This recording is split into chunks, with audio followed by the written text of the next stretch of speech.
You are listening to Leaders and Legends, a podcast featuring some of Indiana's most fascinating men and women whose impact has shaped our state, our communities, and us. Join us as we discuss their imprint on our history.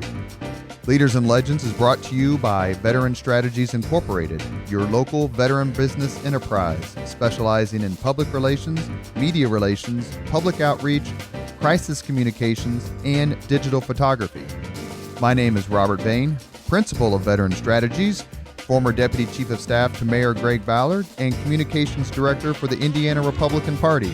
I'm honored to be your host for our discussion. You are listening to Leaders and Legends, a podcast presented by Veteran Strategies, a local veteran public relations enterprise, and sponsored by Girl Scouts of Central Indiana, Garmong Construction, the Crowne Plaza Hotel, Grand Hall, and Conference Center at Historic Union Station, the law firm of Bose, McKinney, and Evans, and the Bose Public Affairs Group, the McGinley's Golden Ace Inn, and MacAllister Machinery, your friendly neighborhood Caterpillar dealer. Thank you for joining us on the Leaders and Legends podcast. We have done the best we can to recreate the entire month of May in 1 hour. Our guest today is Donald Davidson, historian of the Indianapolis Motor Speedway, and probably the most beloved figure, along with Jim Neighbors, of the Indianapolis Motor Speedway of the past several decades. Thank you very much, Donald, for coming on the podcast. Well, you're very welcome. I don't know how to react to what you just said. I think you're a little bit over the top there, but thank you.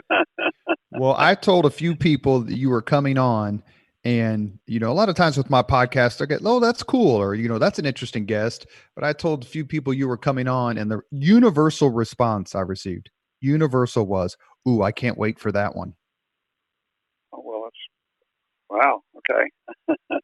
Well, you've made your mark here in the city. You've made your mark with our premier event. I know you're very well known through your media and radio, but I want to make sure people know just a little bit about your background before you came to Indianapolis. You were born in?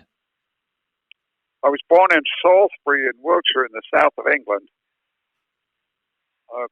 Historical, very, very much of a historical area. Salisbury Cathedral is the thing that's probably arguably most famous.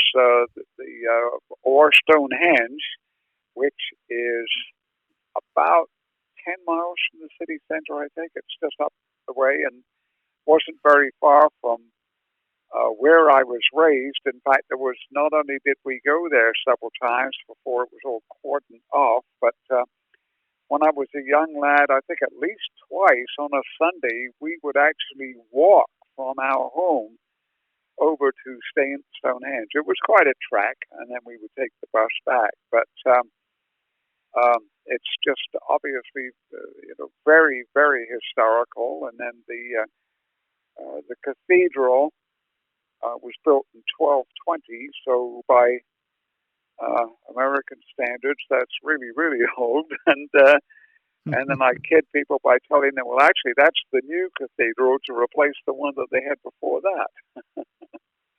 Well, if this podcast is about Indianapolis and racing in the month of May, but if you have never seen a picture of the Salisbury Cathedral, please look it up. It is breathtaking. And not only that, it's also famous for having one of the surviving copies of the Magna Carta. That's correct, yes. There's a clock in there, which I think is still operating, that goes back to about the time that the cathedral was built. So it's like an 800-year-old clock. But we lived up on the top of a hill about 2 miles north of town. And so I had a straight view, I had a wonderful view of Salisbury Cathedral, and then it would be floodlit at night. And then when I went to grammar school, I actually went on the cathedral grounds, and there were actually 2 schools inside the area that they called the Close. This is more of a history lesson than you wanted, but you might personally enjoy this. I did not know until I went back with my kids in later years that the wall around the cathedral area, which is known as the Close, was actually built out of the stones that came from the original cathedral. I did not know that all the time that I was going there, but I went to Bishop Wordsworth School, and that was inside of the cathedral grounds, and very close to where part of the school was a house where George Frederick Handel had lived for a while and played music, and across the way was an old Tudor pub called the King's Arms, and I fantasized that Handel probably nipped over there for a quick one after had he been composing music. But anyway, it was just a very, very picturesque and just a grand place to have an education. I wasn't a very good student, but my English teacher for 2 years was William Golding, who had written Lord of the Flies. And so that was a whole other experience. In fact, we could do the whole hour here and never get to motor racing. I think we were all forced or required to read Lord of the Flies when we were in grade school. Yes. But the book was out. Actually, it was published. Well, I'm probably dating myself a little bit, but the book was published, but he wasn't internationally renowned yet. That came a little bit later. I had actually left school when he was really starting to become very well known.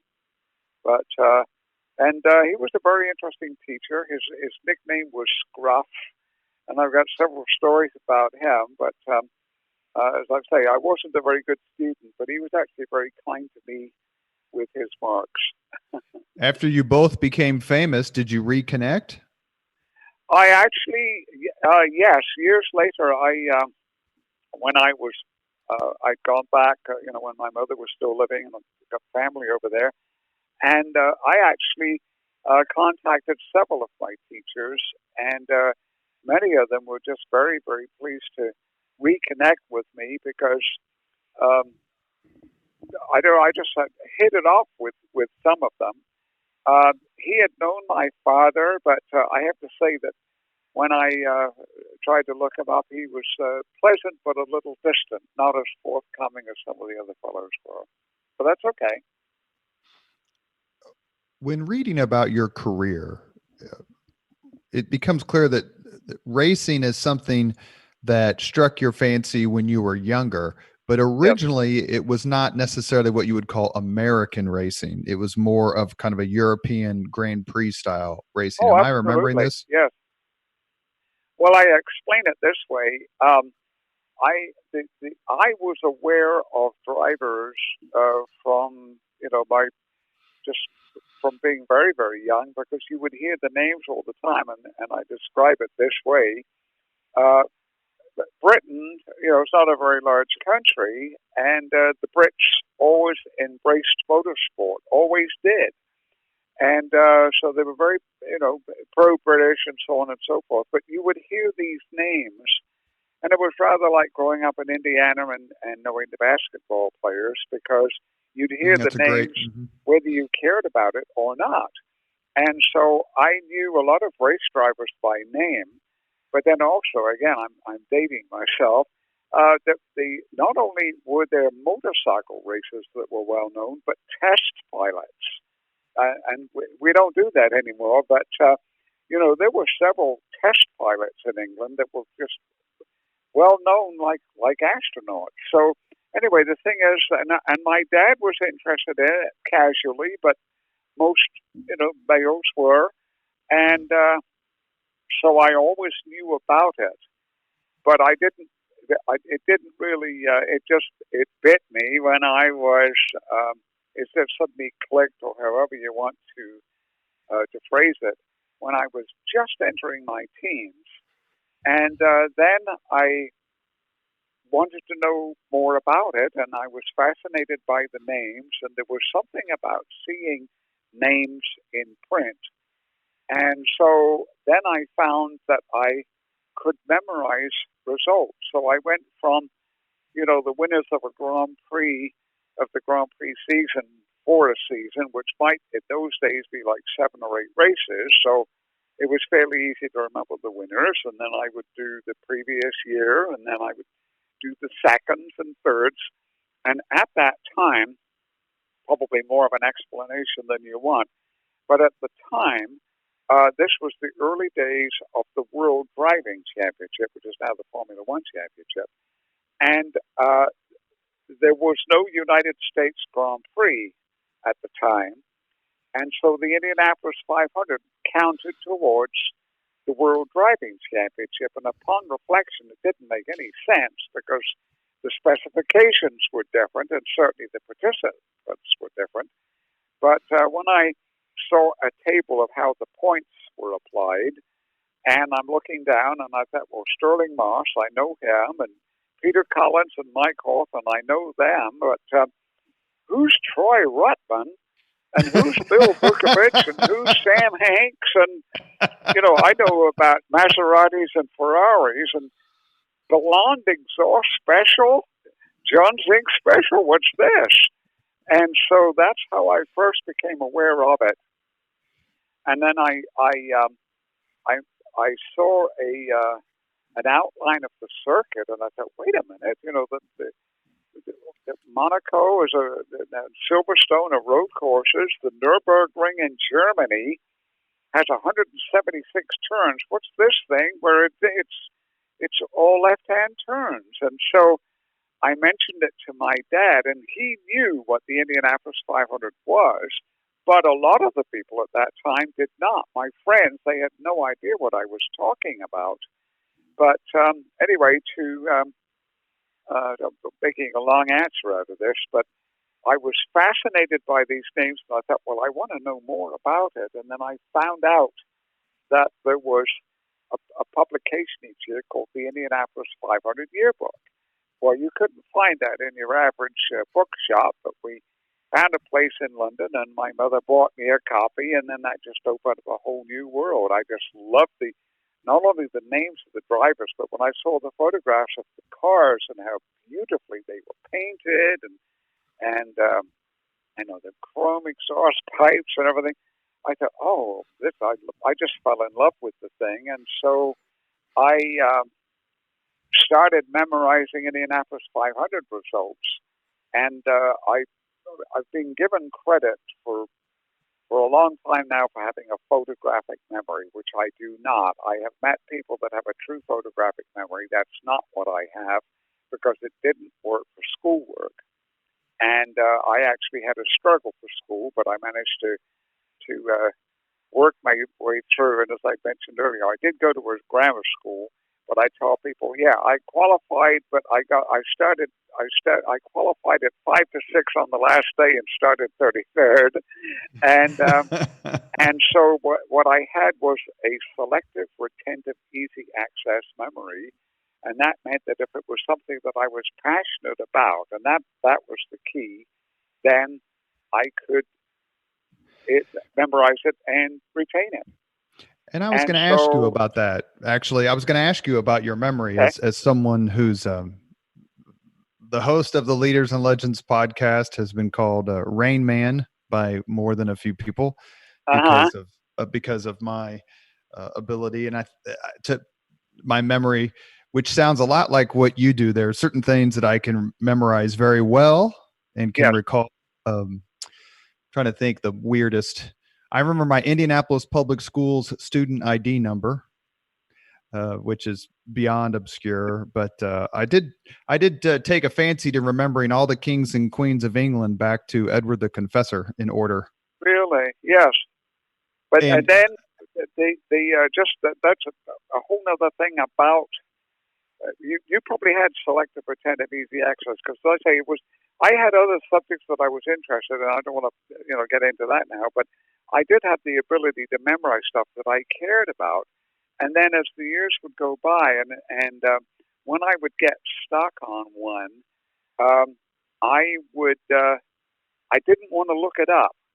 If I knew that I knew it, but it wasn't coming, and I wanted my brain to do the work for me. And so my dear wife, who's now deceased, used to say, "Well, why don't you look it up? You've got all those books." I said, "No, I don't want to look it up because I know that I know it, and I'm going to get it." And then it might be 5 minutes, or it might be a couple of days, but more often than not, it would come. And I thought, keep your brain active. It do calisthenics, and when I would go on a drive somewhere, if I was going on a trip somewhere by myself, I would recite results to myself and play brain games, and so anyway, whole It's safe other to say that line of thinking.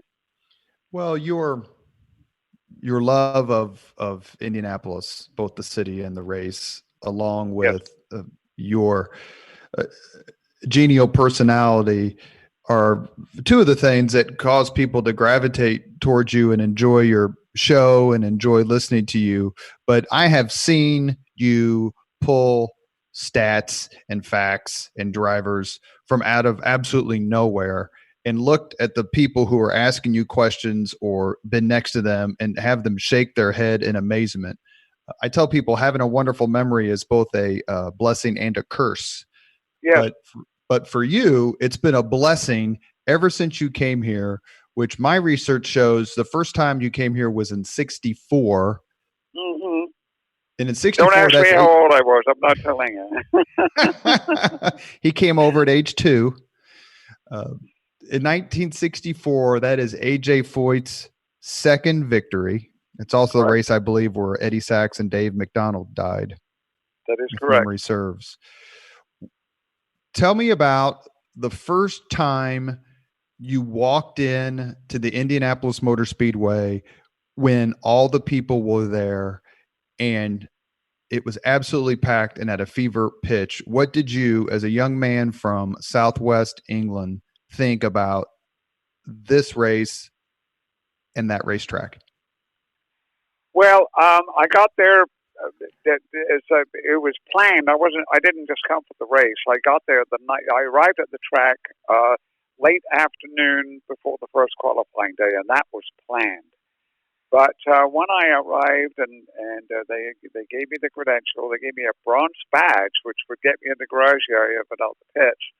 And it was the realization of a dream. I mean, I had been saving up for about 7 years, and now 7 years goes by in a hurry, but that was a good chunk of my life.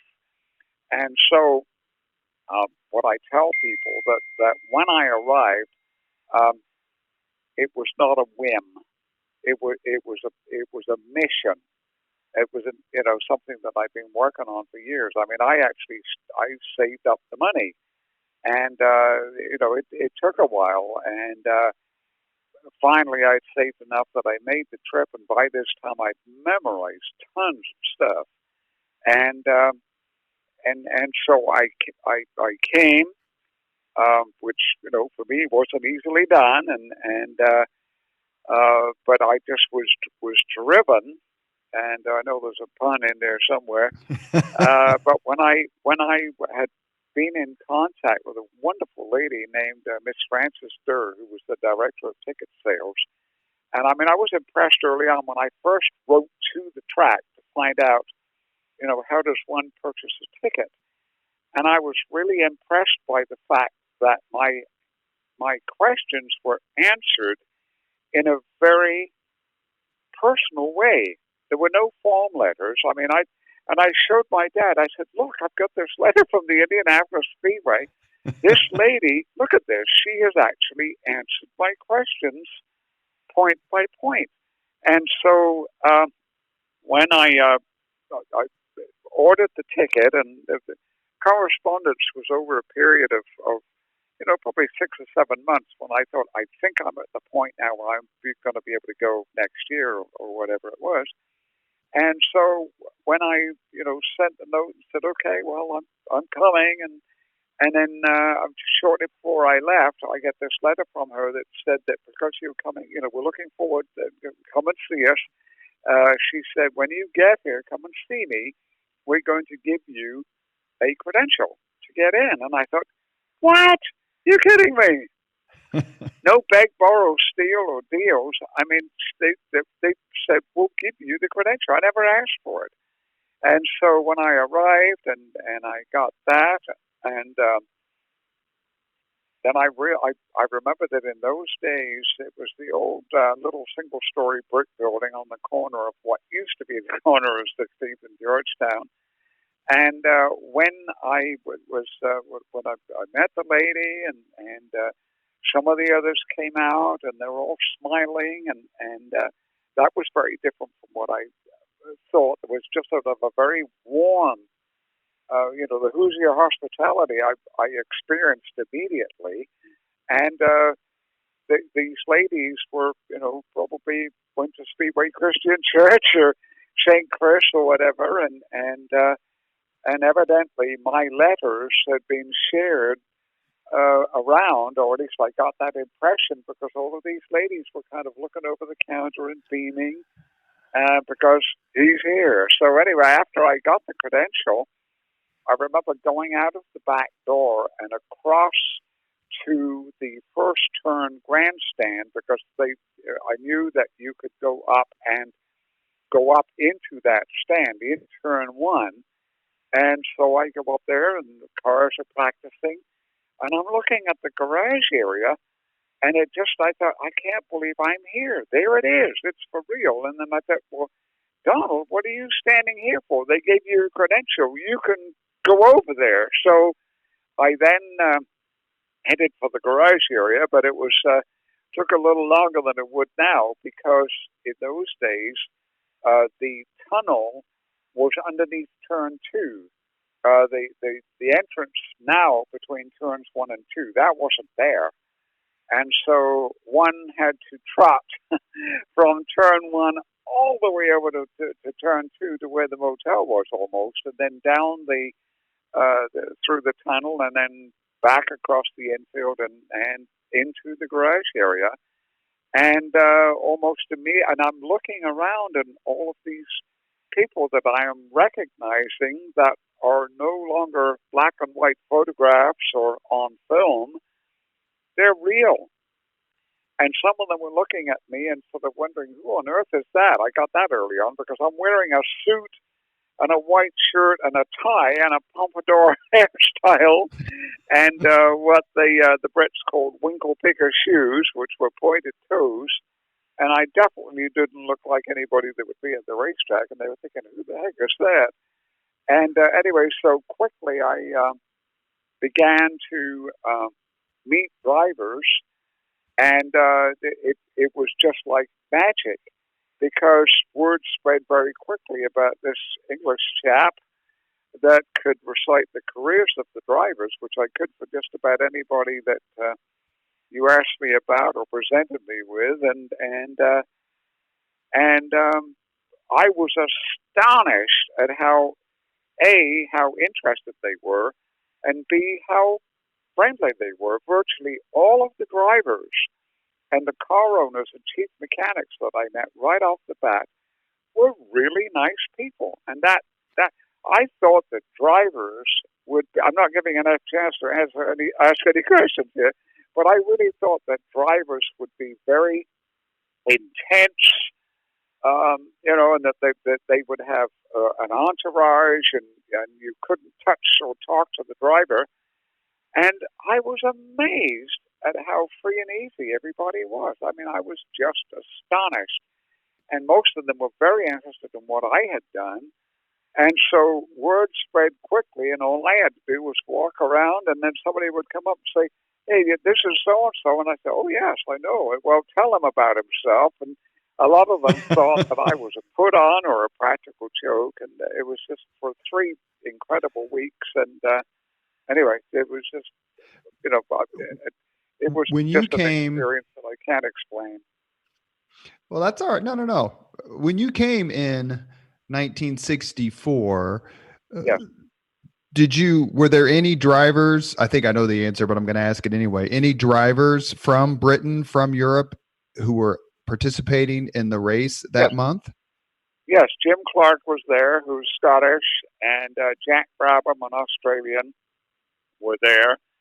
And but in fact, Clark had made his debut the year before. Brabham had been there in '61, but Clark had come in '63 with the rear engine Lotus and made a huge splash. Right. And so the assumption was, oh, did you come over to see Jimmy Clark? And I said, well, no. I wanted to see the Roadsters. And in fact, when I was, again, I'm dating myself, but when I first fell in love with the Indianapolis 500, the drivers didn't have to wear uniforms. You could actually wear a T-shirt if you wanted to. And there was very little regard to safety. So I have to say that it was a lesson in life, because what I fell in love with had already changed. But, in the time that it took me to save up the money to come, it had changed quite a bit. And so, honestly, I wasn't very happy about rear engine cars and European participation. I wanted to see the drivers that I had started out idolizing. Stay on the theme of European drivers. Yes. Did you develop a relationship with Graham Hill, who won the race in 1966, who was from, I think, the London area? He was. I met Graham Hill, but it was a very, very, very brief encounter. In fact, it was at Watkins Glen. I didn't even meet him at Indianapolis, and he didn't have very much to say. But Jim Clark, I had it actually encountered before I came in London. There was a thing called the Racing Car Show at Olympia, out very near Wembley Stadium, and I had met Clark. And whether he remembered me or not, but he was extremely friendly to me. And so, I right off the bat, I spent a little time with him, and that developed into, for the next few years, he was always extremely nice to me. But as far as, but Hill, no. Hill was a very interesting fellow. There was a sort of another side to him that I think a lot of people didn't really know.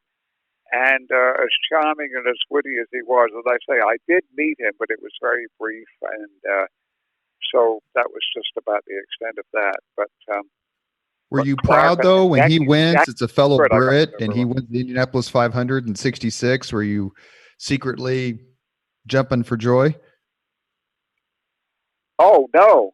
No, because I wanted the Americans to win. By the time he won, I had been at the track in '64 for the greater part of 3 weeks. I went back but I was on holiday, and a lot of stuff happened to me, and I met Sid Collins right off the bat, and he became like an uncle to me, he was a mentor to me. But anyway, when the race was over, and I had to go back to England because my holiday was up, but I immediately then thought, I've got to pursue this. And so I then went back and then began the process for obtaining a green card and then coming back the following year on a one-way ticket. And I was rather conservative. I don't think I was a risk taker, but these were just things that I had to do. I mean, there are certain things where I think you're just driven, and it's fate, and it pulls you along. So anyway, I came back on a one-way ticket and a green card and no job offer. I mean, I just thought, I've got to go. Something is going to happen. I just feel something's coming, something's good. Don't know what it is going to be. And then so I just figured that I would try it, and if it didn't work out, then of course I could then go back to England. Well, I connected immediately, and another very dear man, very important in my life, Henry Banks, who was a former driver, a former national champion, was now the director of competition for the United States Auto Club, and he hired me. And so as soon as the 65 race was over, 4 days later, I mean, the race was was Monday, May the 31st, and I started work on Thursday, June the 4th. I started work, or actually, it was actually Friday, but within a week of the race being over, I had a job, and so the tent came down, and everybody moved on to the next race at Milwaukee. But I was working at USAC, and then the drivers were coming in the office all the time on 16th Street, 4910 West 16th Street, and that's where I was for the next almost 32 years until I finally left and went to the track. You mentioned Sid Collins as someone who was a mentor, but I should mention as well, based on a previous conversation you and I had, one of the first, and you correct me if my memory fails, but one of the first people you met and someone you are friends with to this day is named Bob Dorn, who also happens to be my uncle. Yes, I met Bob Dorn very early on. I think he was working with Big Noddy, but I'm not sure. But Correct. I'm not sure that he even had an assignment by then. But I knew that he'd been on the crew for Foyt and George Bignotti in 1961. In fact, he was the tire man, and then also he'd been. He was I think he'd known Bob Schweikert. And so I knew him fairly early on. I don't recall actually the meeting, but then there's some nostalgia going on right now. I don't know if I can explain this very well, but there's a place on 16th Street, and it's called Club Venus. It's now closed, but it was the White Front, which was a bar, and that's where all the racers hung out. And it was like a fan's dream. Every Thursday night throughout the rest of the year was movie night, and they had go-go dancers, and the band came on at 9 o'clock. But at 6 o'clock on Thursday, a fellow would set up a 16-millimeter projector and run racing movies. And a number of drivers were in there, Bobby Graham and Ronnie Duman and Jim Hurtubise and Bun Tinglestead and A.J. Watson would be in there, and a lot of crew types and Bob Dorn was in there on a regular basis. So I know I hung out with him at the White Front, which is now for sale. I've been telling people, hey, there's a landmark on 16th Street for sale. That's where all the races used to go. Let me ask you a quick question since you mentioned it. Do you have a favorite racing movie? Oh, a favorite racing movie? Probably, you mean fiction or documentary? Fiction. No, not really. Documentary was the film. Was a dynamic film about the 1957 500, which has a little bit of history. They go back 6 years, and it's a really good backgrounder on how we got to where we were at the time. I think that's the one that I like the best of the fictions. No, not really. There haven't been that many that are really worth anything. I think probably To Please a Lady, and then also there was a film called The Crowd Roars. It was made in 1932. Has got some neat little vignettes, or at least cameo roles by drivers playing themselves. But no, I don't. That's not a fiction movie that I'm passionate about as far as racing is concerned. You are listening to Leaders and Legends, a podcast presented by Veteran Strategies, a local veteran public relations enterprise, sponsored by Girl Scouts of Central Indiana, Garmong Construction, the Crowne Plaza Hotel, Grand Hall, and Conference Center at Historic Union Station, the law firm of Bose, McKinney & Evans, and the Bose Public Affairs Group, the McGinley's Golden Ace Inn, and MacAllister Machinery, your friendly neighborhood Caterpillar dealer.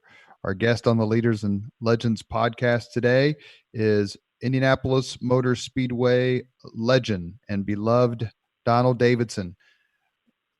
Donald, you meet a lot of drivers and you get to interact with a lot of drivers, and how difficult is it for you to develop friendships with men and women, quite frankly, who are involved in such a dangerous profession? That's a very good question, and I have been blessed with having met and come to know quite a number. In fact, it's been very flattering. Several have contacted me just in the last few weeks that they've got a question, or maybe I can help them with something. No, I learned that lesson very early on, and I don't know how to explain that, because I think that people that don't understand think you're callous and you don't care.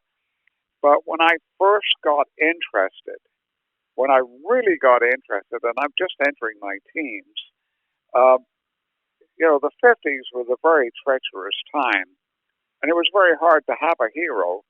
And in no time, I started keeping a little scrapbook going on, and it wasn't long before drivers would lose their lives. So I sort of came to terms with that early on, that they probably weren't going to be around very long. And then when my first year at the track, I met Eddie Sachs. I did not meet Dave McDonald. In fact, he was the only person in the 1964 lineup that I did not meet. I could have. I was very close to him at one point, but I wasn't into just going up to somebody willy-nilly. But I met Sachs and spent a little time with him. And this is just a whole other anecdote. I got dozens like this. I spent time with him, and it was a really neat conversation. And he was funny, but he told me stuff. And anyway, so then, just a matter of days later, he perishes in the race. And so just probably not the answer that you wanted, but decades later, I finally met his widow, and so the son, who probably was sort of like in his 30s by then, he said, "Oh, come meet my mom." And I addressed her by her maiden name, and she did a double take, and she said, "Oh, it's right what they say about you then." I said, "Oh, you know about me?" And she said, "Oh, yes." She said, "Eddie was very impressed with you," and she was referring to her husband. And I thought, you're kidding me. I met him, spent a little time with him, and then he went home and told his wife about me. And I didn't know that for, probably 30 years or something. But anyway, so then, there were others that because they were coming in and out of the office all the time. And, I'm working at the United States Auto Club. In 1966, there were 7 drivers that lost their lives. There were 2 double fatalities in 1966. And I had met all of the drivers. And then, over the years, of course, there was... oh, my goodness me, Scott Brayton and Rich Vogler. I spent a lot of time with those fellows, and we would go and do talks together.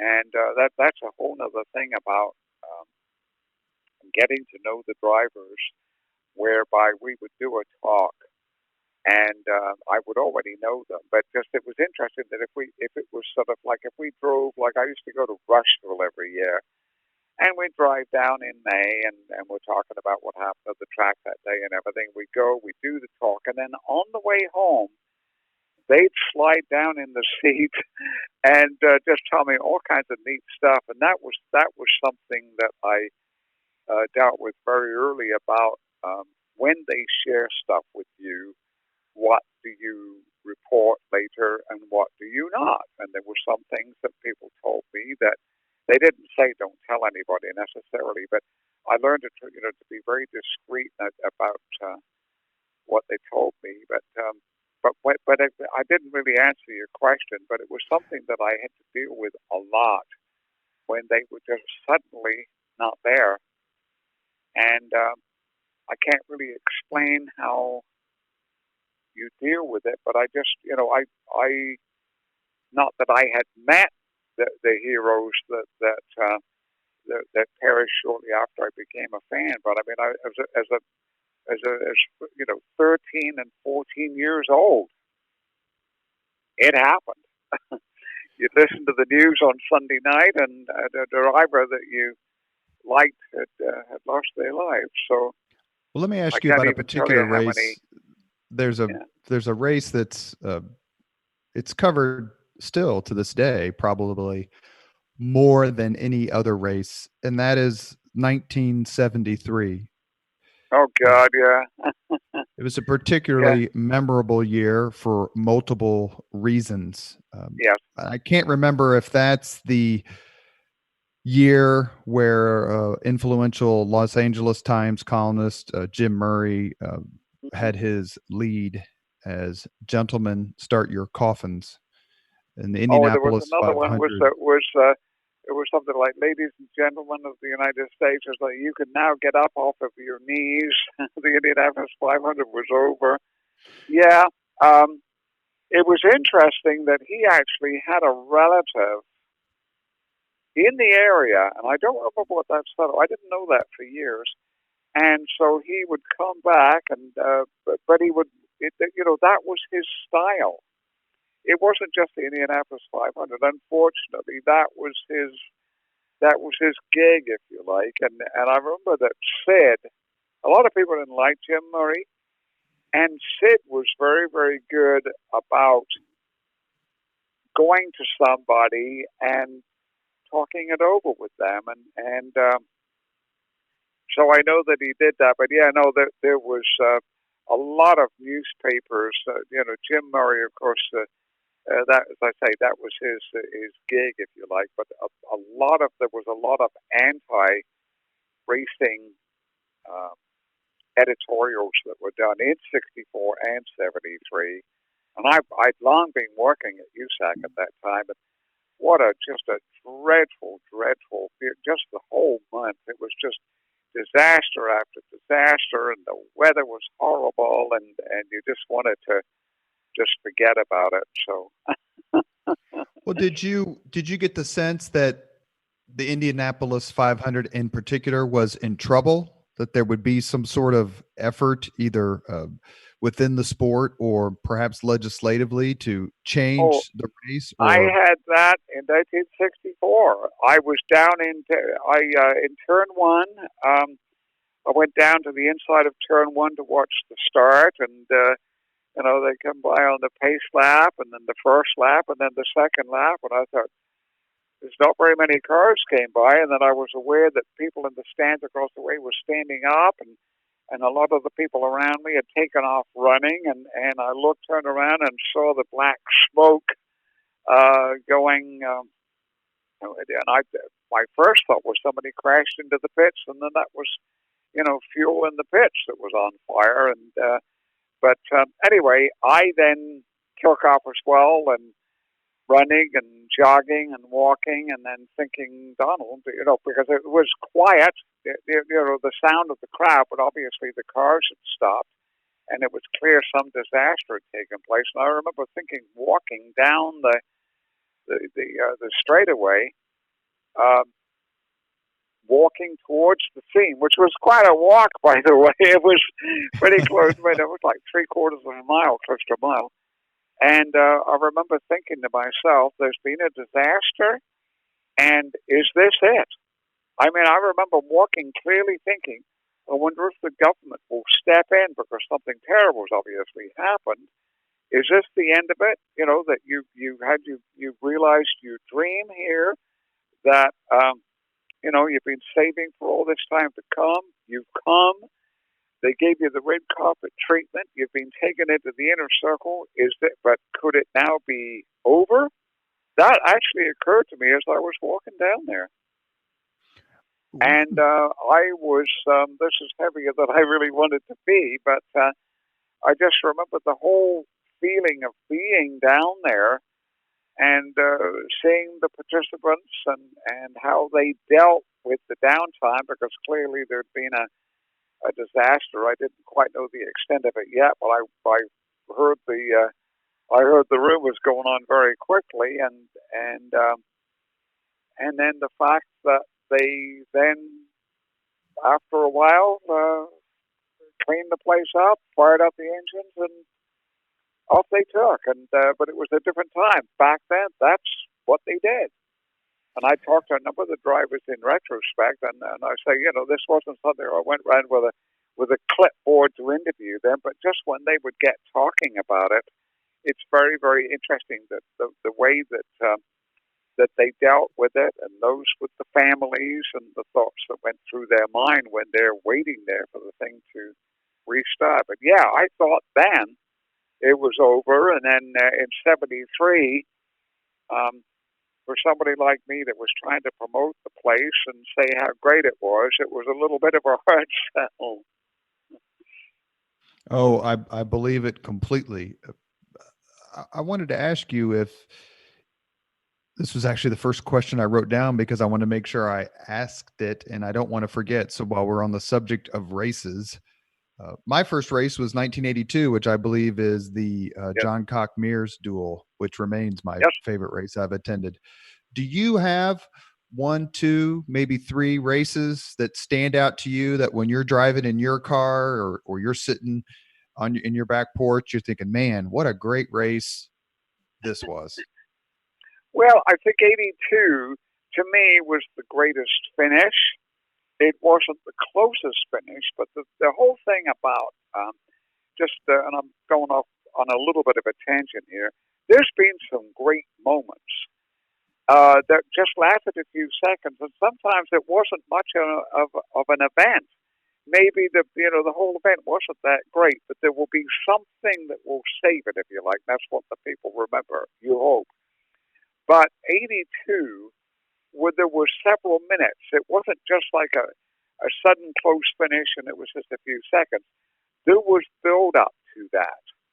And I remember that John Cock actually was leading over Mears before the final stops. But you just figured, and Mears was fairly new on the scene then, but he's the Penske driver, and you figure, well, he's going to be able to beat John Cock at the finish.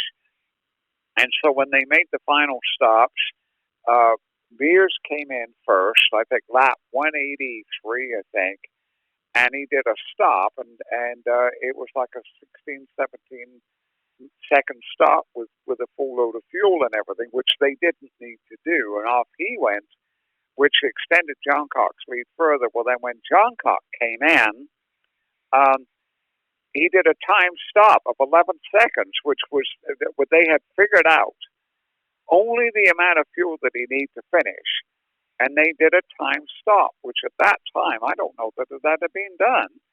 And so off he went in 11 seconds, and the crew are high-fiving it. And you realize, good Lord, Penske stopped first, and they got snookered.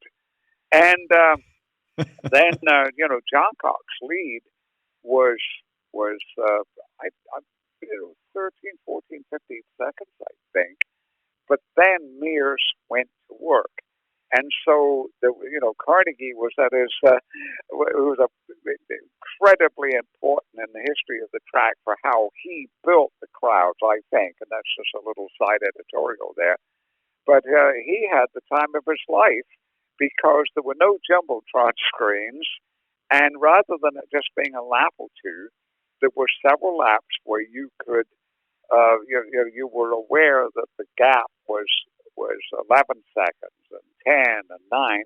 And then it got to be the point where you could see it here, where John Cobb would come out of the turn and down the straightaway, and then Mears, and you thought, golly, he's closer than last time. And then, of course, and I remember thinking, this is shaping up, possibly in a few laps here, to be a terrific finish. If a yellow comes out, it will destroy the whole thing. And I'm thinking to myself under my breath, don't throw a yellow, don't throw a yellow. And then I think with like 2 or 3 laps to go, Steve was running third, and he had an engine failure. There was it wasn't a huge puff of smoke, but there was a puff. And he pulls to the inside, and I thought, oh no, don't throw a yellow, don't throw a yellow. Mercifully, they did not. And then we were treated to this incredible final lap or two where Mears almost caught him, but not quite. To me, that was probably the greatest finish. And I remember that race, not only because I'm pretty sure it was my first one, but my brother Michael, who I do not believe attended a single day of high school in the month of May in his entire career. And he would actually go with someone you may or may not know, and that's the late Scott Rimke. And we all grew up together on the East Side. Scott, I knew Scott Rimke very, very well indeed. Yes, he was terrific. Yes. The Rimkes are a wonderful, wonderful. He loved the front engine cars. Yes, he did. He's a real gearhead, for lack of a better term. And the Rimkes are a terrific East Side family. And I'm sure Scott and my brother Michael hitchhiked or took the metro back then out to the track many times. But I remember standing next to my brother, not really understanding kind of how important it was, with my brother with a watch, timing how Mears was reeling in John Cock with every lap. Yes. And I also remember, and speak to this because I want to make sure my memory is correct, John Cock won in 73. Yes. And how happy people were for John Cock to win another race after 73 was such a tragic year. Well, I will tell you that I knew John Cock fairly well. In fact, he even came over to my house during the summer of 73. And I, for some reason, I got to know him very well. Not a lot of drivers came to my house, but he did. And so anyway, he would share with me at different times. And he said it was sort of about August, September, when he said, I started getting letters from people saying, you know what, May was so horrible and we wanted to forget it and we never congratulated you, but, but now we're thinking about it. Your face is going to be on the board, won a trophy. So, it was 3 months ago, but congratulations. And then when he won that thing in 82, there were several times it looked like he was going to win in 77 and did, but when he won in 82, so my line for that was that John Cock had, after winning the race that nobody wanted to remember, he won the race that nobody could ever forget. Brilliant. Thank you. I just remember people saying, well, I'm glad he won another race and his only victory isn't that cursed year. Let me ask you another question that I had written down because I didn't want to forget. Last year about this time, my son was graduating from Roncalli on his way to Purdue to go train to be an airline pilot. His graduation present from my brother, Michael, who is currently an airline pilot for Republic, but his graduation present from us was a trip around the track in the ride-along program. Oh, really? I'll send you a picture of it. He comes out of the car, gets out of the car, and he's just staring into space like, I can't believe what I've just done. Yeah. Have you ever done that? Have you ever gone around? Who did he ride with? It was my brother Michael did it with Mario. Mario was his driver. Oh, okay. I don't know who Andrew's driver was, but just the look on his face when he got out of the car was, oh my God, that's the greatest thing that I've ever experienced in my entire life. What is it like? What was it like when you did it, and who was your driver? Well, I not an easy answer to the question, but I'll talk in a hurry. I've actually done it 4 times. The first time I did it was with Davey Hamilton when the program was brand new, and they weren't running as fast as they were to do later. And then there was a young fellow named Martin Plowman, who was a Brit. And he said, have you done the Tuesday? And I said, yes, I have. He said, well, would you like to go with me? I said, well, yeah, I said, I've done it. He said, well, they give us so many comps. He said, I would be honored to have you ride with me. So I went with Martin Plowman. Well, then I got to do it with Al Unser and with Mario. And when I did it with Al, it was considerably faster, and they had they'd upped it a little bit. And so when I did it with Mario, and I'm sorry, I'm probably using up all of your time here, but when I had the opportunity to do with it, they put me down to the front of the line, and I was a little embarrassed by that. And he came up to me, getting ready to go out, and he turns kind of sideways and offhandedly said to me, "You don't want to be the first one out." I said, "Oh." He said, "I'll get the tires warmed up." And so I stood to one side, and I think he did like 2 or 3 rides before they put me in. And both with he and Al, I thought, golly, I think they did something a little extra special here. So I asked them about the speeds. And so they both said about 187 at the start-finish line and 177 through the turns. And I said on both occasions, I wasn't aware of any deceleration through the turns. And they said, there is no deceleration. It's just that it scrubs off 10 miles an hour going through the turns. But anyway, yes, it was a heck of a ride with Al and Mario. And what I would tell people, responding to that crazed look where you don't know where you are, I tell people, cherish every second of it, concentrate, because it's over before you know it. Sometimes there's a lot of waiting around before you get in, but when you get in there, it's over before you realize it. The next thing you know, they're coming down the pit lane and helping you out of the car. So just cherish every second. It gives you a very different perspective of what it's like out there. And then you're still not running as fast as they run when they're practicing qualifying. Is that something that you sense is underrated? That may not be the best word, or underappreciated, but you cannot fathom how incredibly talented these drivers are. Yeah. Yes. They're very, very precise. Because, again, back in the roadster days and the brick track, there was, they'd be sawing away at the wheel, but now it's very, very precise. I don't know what the late Jerry Stever told me, that he said the steering wheel only moves 4 degrees per lap.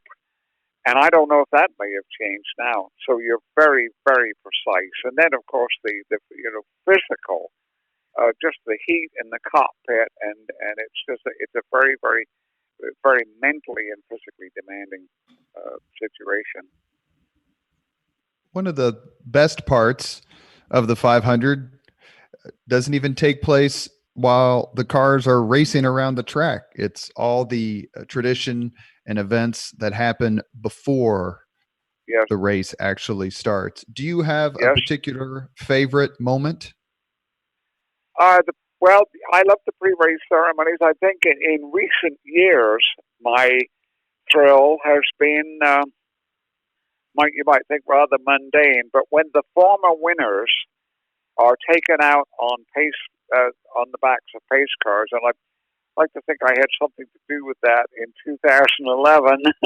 I thought, hey, with all we've got the Kardashians and all these other people that come in as celebrities.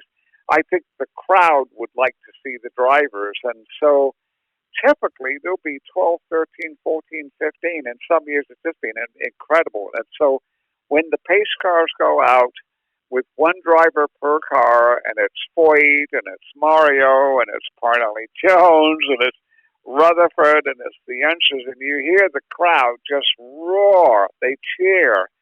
And, they don't have to be told over the PA who it is, and there's no name written on the side. They just know. And that, to me, is that's a huge thrill to me. When you hear the crowd's ovation when the drivers go out, because the people have been going for 20, 30, 40, 50 years, and, they just show their appreciation for the winners. I think that, to me, is my highlight. How well did you get to know Jim Nabors, and what did he think about how he was so beloved at the Speedway? I don't know the second part, but yes, I did know him a little bit. He was a very, very kind man. Um, And I think surprised, I tell you, the thing that really surprised me about him was how tall he was. Because I think he was probably 6'2" at least, maybe 6'3". That was a surprise because on TV he didn't come over as a tall person. But he was just a really very, very sweet-natured person. And he would come into he'd come into the gift shop normally on Saturday after they'd been downtown to ride the parade. He would come into the gift shop. He'd come in the back way, and when he'd come in the gift shop, all the ladies would call out and he'd say, "Hi, girls, I'm back again," and they would hug him. And he was just a very, very, very beloved person. And I found that interesting because as far as the contribution, and I just find this fascinating because it's for singing a part of a song. It's not even the whole song. I mean, if you time it, it's like 35 to 40 seconds. But if he couldn't do it, it was a calamity. And I think he just, I don't know really what he thought about it, but just beloved is truly the term, and just a very, very nice man. When you get fact, a chance, I remember there was one year when he was sitting at the drivers' meeting, and Mario had arrived late, and I don't think there was any seats. And when he saw Mario, he got up and he was going to move to make room for Mario to sit down. And I thought, what a sweetheart of a man to even think of that. what's it like to be either in the winner's circle or talk to the driver immediately after he has left the winner's circle? I'm assuming that these race car drivers, and I have not met any of them per se, even though I've shaken their hand perhaps a few times, but never have I had a conversation. I'd love to have a driver or two, especially an old time driver, for lack of a better term, on the Leaders and Legends podcast. But their whole life has been to win this race.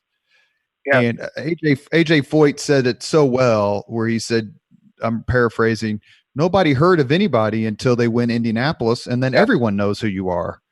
Yes. What's it like to talk to these drivers after they've achieved their lifelong dream? Well, I don't really know how to answer that. For a while, I would go back into the garage after the race was over and then spend time with them. Sometimes it might be like a half hour, 45 minutes after the race. As far as much closer than that, I think that I did manage to encounter Dario Franchitti in 2012, and he'd done the victory ceremony, and then I was standing. I knew that the people were waiting in the old conference room, which is gone now, on the ground floor. I knew that he would be coming down from the second floor on the elevator, and I thought, well, I've got a moment here. I'm going to be on the post-race show, but I got a few minutes. I'll just stand here and see if I can just give him a little wave. And this really pinched me moment because the elevator door opens and there's several people come off the elevator with Franchitti. And his face was red, and he's got dirt marks on his cheeks and everything, and he's still vibrating. And I just gave him a little wipe, and he came over, gave a little wave, I should say. And he came over, and he put his face right in mine, and with his eyes glistening. And the people in the press room, they're waiting for him to go in and talk to the media. And he comes up to him, and he says, "Jackie Stewart sent me a message." And that was just really a very special moment for me. But as far as how it changes their life and everything, I don't know really that I could give you an answer on that. But I mean, I would take it a step further And the number of drivers that have told me that just driving in the race changed their lives. I've had several tell me, you know what, I had one start, and I was, I was 27th or something in my one start, but it changed my life. It opened all kinds of doors because I had driven in the Indianapolis 500. So for the winners, then, multiply that by many times. Mostly, not wholly, but mostly in the last few minutes we have with Donald Davidson here on the Leaders and Legends podcast. My family grew up partly because of my Uncle Bob's association, rooting for A.J. Foyt. Yeah. You came in 1964 when he won the race a second Yes. time. Uh-huh. Have you developed, or what was it like to interact and get to know someone like AJ and Mario and Al Unser and Rick Mears?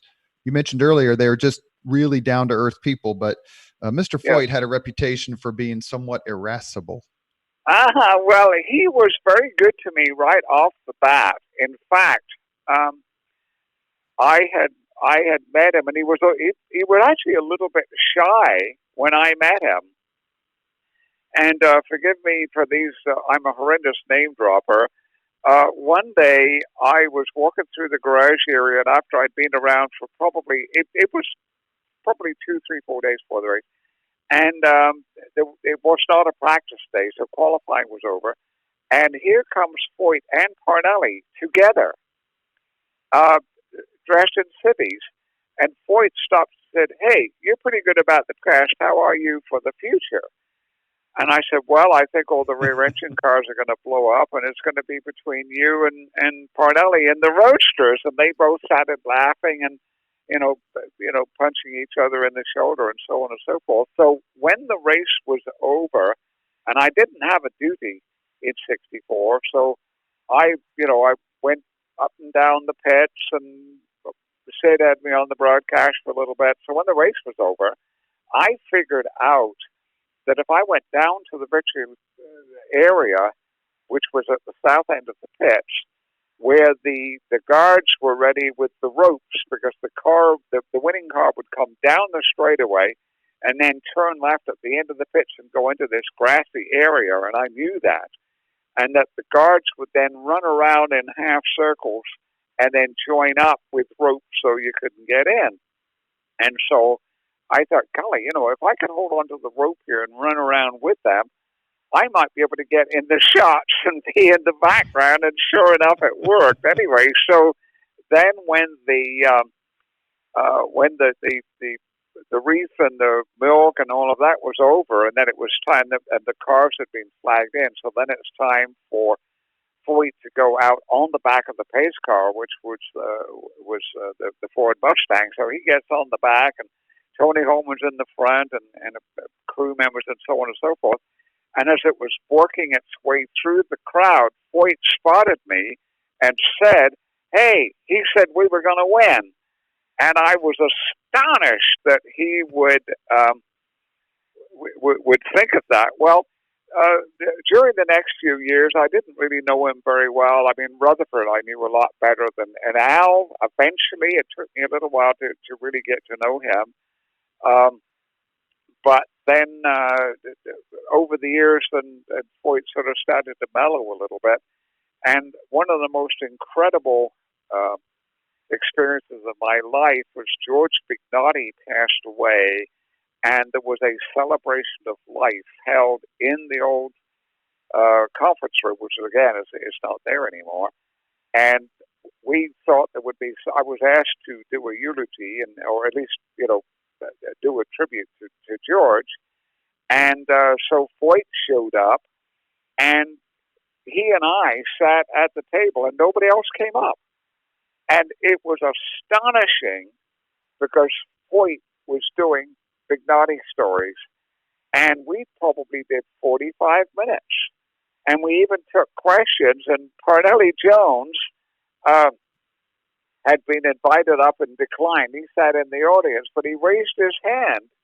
And so we said, yes, sir, the gentleman with the white cap. Anyway, the point is that I was pinching myself because Foyt was just telling stories, and it was just an incredible experience. I mean, just to again, name dropping, forgive me, but me and Foyt both laughing together, I just thought, that's just one of the greatest memories of my life.